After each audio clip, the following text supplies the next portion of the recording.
धर्मराज युधिष्ठिर कहने लगे कि हे भगवान, मैंने कार्तिक शुक्ल एकादशी अर्थात प्रबोधिनी एकादशी का सविस्तार वर्णन सुना। अब आप कृपा करके मुझे मार्गशीर्ष माह के कृष्ण पक्ष की एकादशी के विषय में भी बतलाइए। इस एकादशी का क्या नाम है तथा इसके व्रत का क्या विधान है? इसकी विधि क्या है? इसका व्रत करने से किस फल की प्राप्ति होती है? कृपया यह सब विधान पूर्वक कहिए।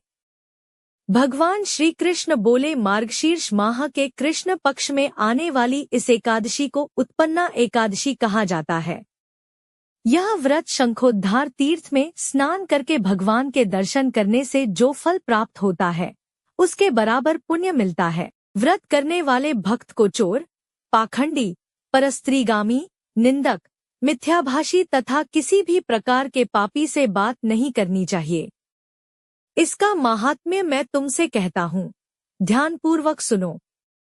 उत्पन्ना एकादशी व्रत कथा।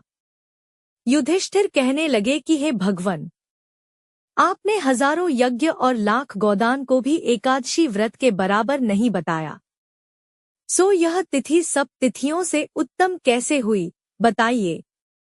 भगवान कहने लगे, हे युधिष्ठिर, सतयुग में मुर नाम का दैत्य उत्पन्न हुआ।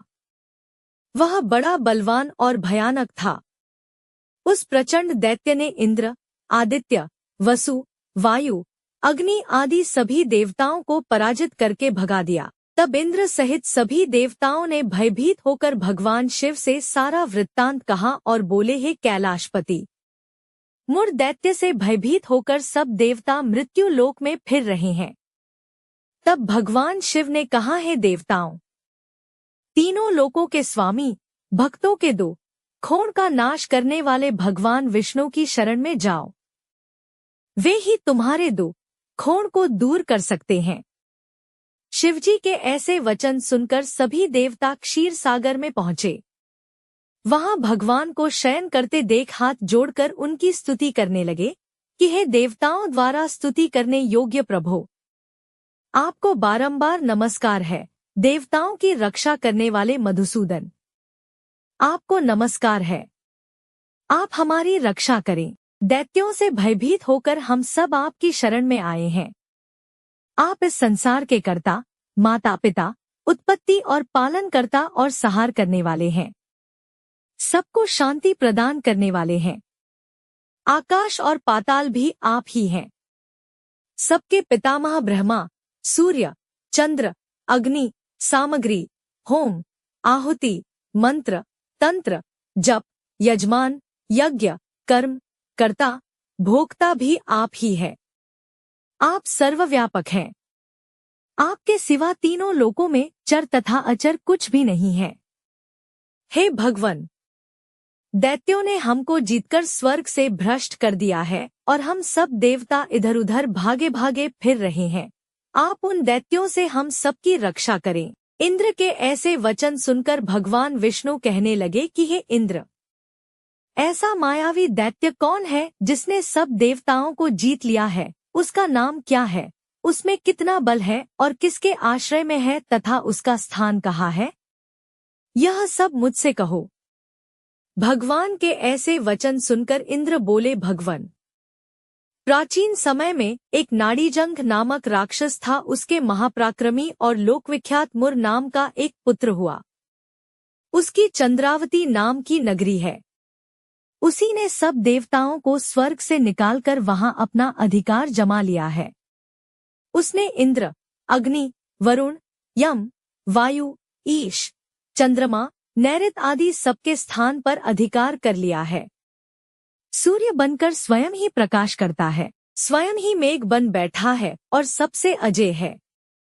हे असुर निकंदन, उस दुष्ट को मारकर देवताओं को अजय बनाइए।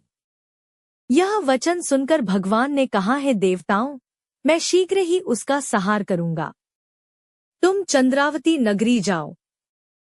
इस प्रकार कहकर भगवान सहित सभी देवताओं ने चंद्रावती नगरी की ओर प्रस्थान किया।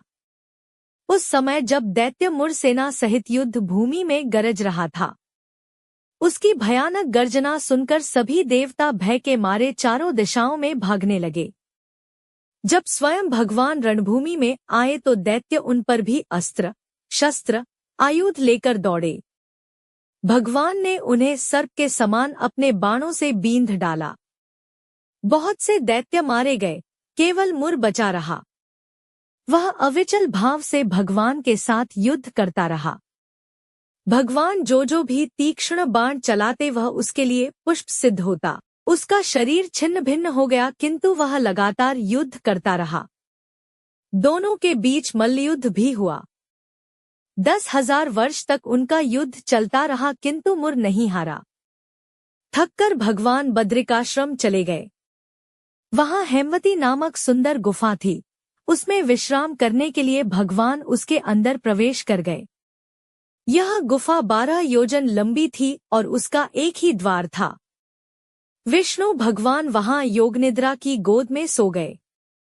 मुर भी पीछे पीछे आ गया और भगवान को सोया देखकर मारने को उद्यत हुआ। तभी भगवान के शरीर से उज्ज्वल कांतिमय रूप वाली देवी प्रकट हुई।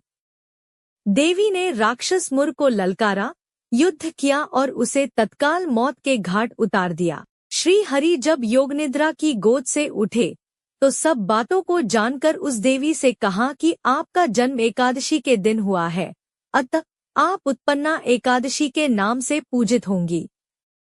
आपके भक्त वही होंगे जो मेरे भक्त हैं। जय एकादशी माँ। जय श्री हरि।